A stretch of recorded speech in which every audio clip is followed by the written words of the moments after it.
A lua nova é uma rede de prata, fugindo no céu tão profundo. Ah, the new moon is a silver hammock, shining in our sky, suspended in the deep.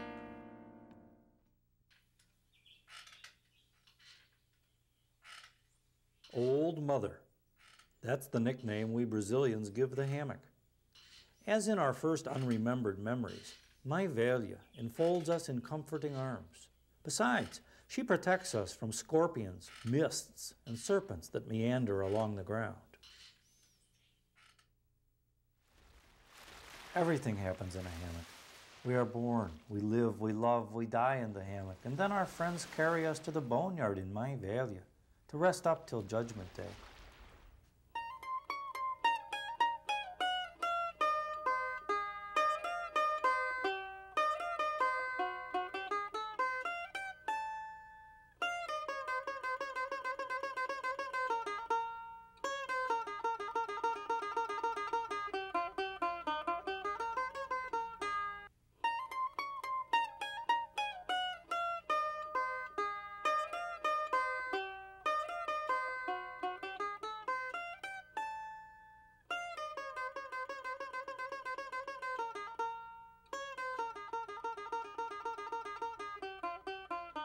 Till our friends carry us to the boneyard in the Old Mother to rest up till Judgment Day.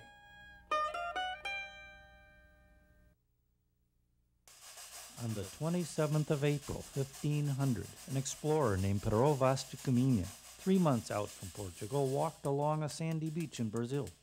Now, it's not often we know the first day a word enters a language, but on that Monday he wrote, "In their thatched huts, the natives sleep in nets." He saw an Indian dozing in what looked to him like a fishing net, and so from that day the Portuguese expression for hammock has been rede de dormir, a net for sleeping. The weaver weaves her threads to catch our bodies, the poet turns his lines to catch our souls.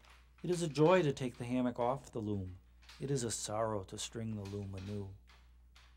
In English, the word hammock came by way of Spanish conquistadors who derived the word hamaca from the Carib Indians who wove fibers of the hammock tree. The Caribs learned their craft from a people they had conquered, the inventive but more peaceable Arawak tribe, whose own word for hammock, ini, translates as bed threads. And what is more peaceable than a hammock? It accompanies us from our first day to our last. It is our cradle, our nuptial bower, our sickbed, our coffin.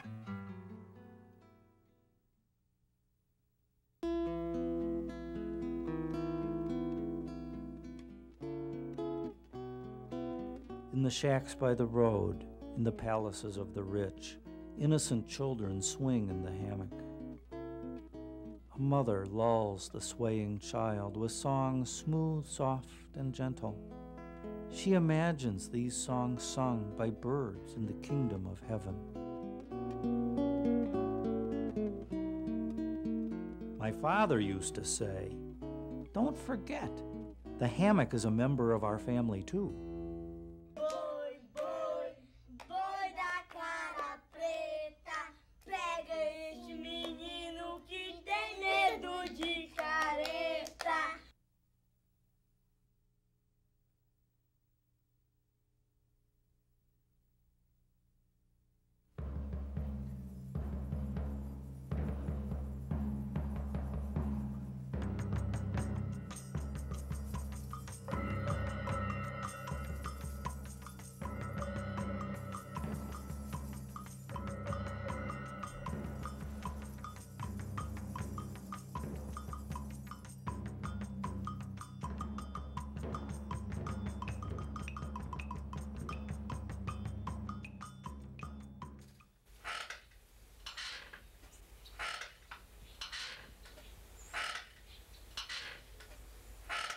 If you don't know the knot, you're gonna know the floor.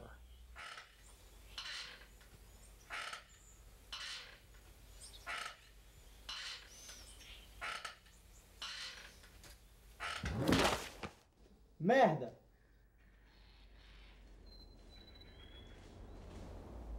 We have to fit ourselves to the grid of a bed. but the hammock molds itself to our forms. The bed, hardly a fellow traveler of our desires, squares off sleep, but the hammock collaborates in the movement of our dreams.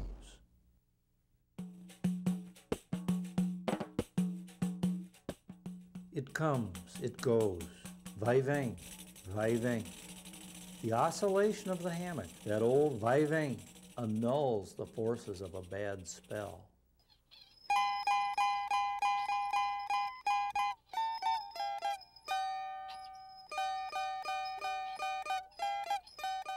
When our body finds its spot in the hammock, we correspond with ancestors beyond memory. Gravitationally inevitable, this ancient congruence stretches back before the fall, as Adam only took to his bed after the expulsion from Eden. Makunaima says, certain things of this world really give a guy grief, like riding an unruly burro, writing with a pen that scrapes, or digging a splinter out with a dull knife. But worst of all is to find yourself taking a siesta in a house without shade, wrapped in a sheet that's too short, condemned to a ripped hammock, slashed of its grace, breached of its balance.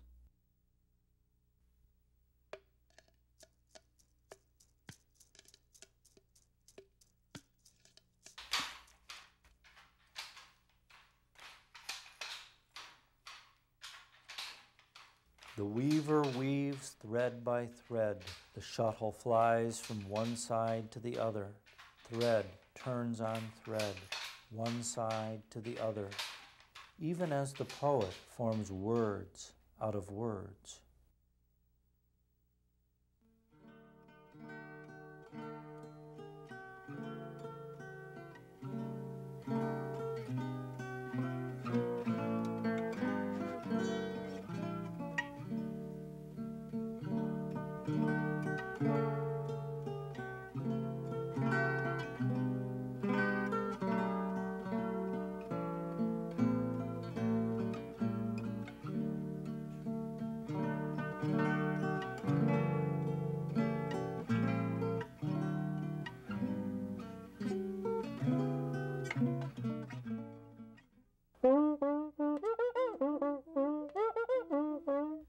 Figure a good bed costs a month of toil, but the hammock takes only a day's labor, then doubles as a chair, stretches to a couch, rolls into a suitcase, and finally outperforms the cradle.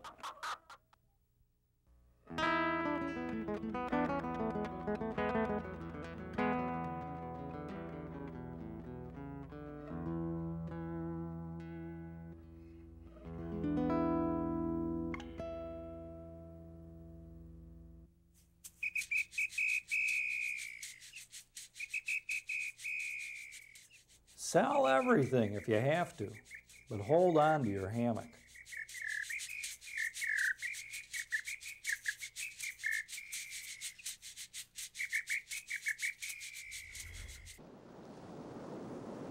What's the only real problem with a hammock?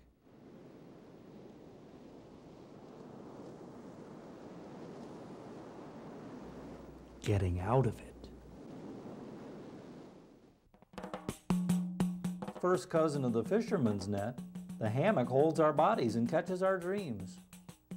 Now, do you suppose the spider's web was its aboriginal inspiration sometime back in the Paleolithic?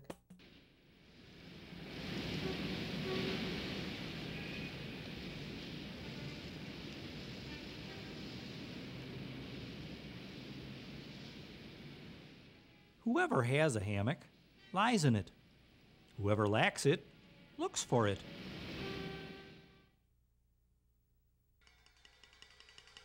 The other night I walked the beat, pacing like a rat behind a wall. I looked and looked for the slanted ropes of your sweet hammock, but I couldn't find you. Last night I had a dream. Oh my God, what an impudent dream. I dreamt us in my hammock, and I held you in the shape of your clothes. It was you in the shape of your clothes.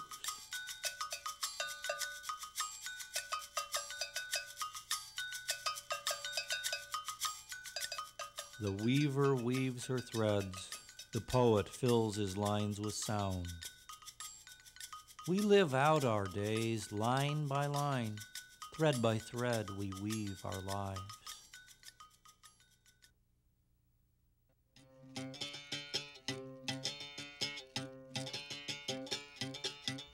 Now you don't have to be super Swami to levitate in a hammock.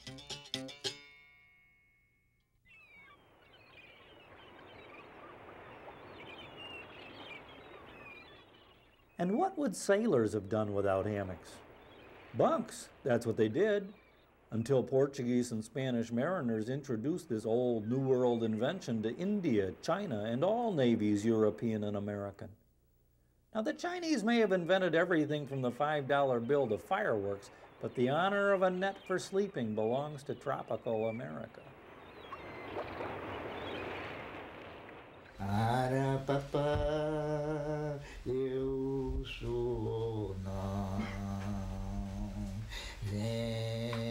Manuel Augusto, the curandero, has worked from a hammock most of his 93 years. He chants into trance. His song quavers to cure. His hands touch to heal.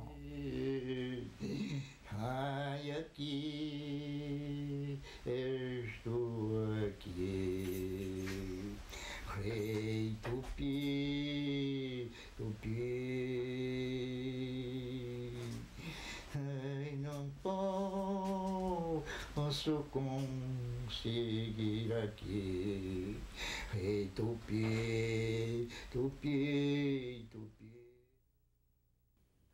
On the old plantations in the lands of the north, that's where you would find pretty hammocks with intricate fringes the color of the moon.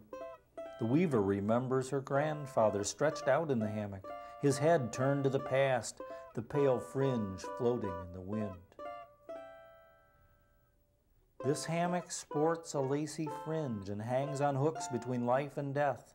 It is best to forget all the bad, and it is best to forget all the good. A thought comes, a thought goes, vai vem, vai vem. The weaver, her work done, dreams in the hammock she has brought forth from the loom. She dreams of the poet, dreaming in turn.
Everything happens in a hammock.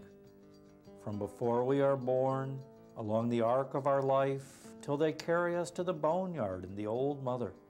It all happens in a hammock.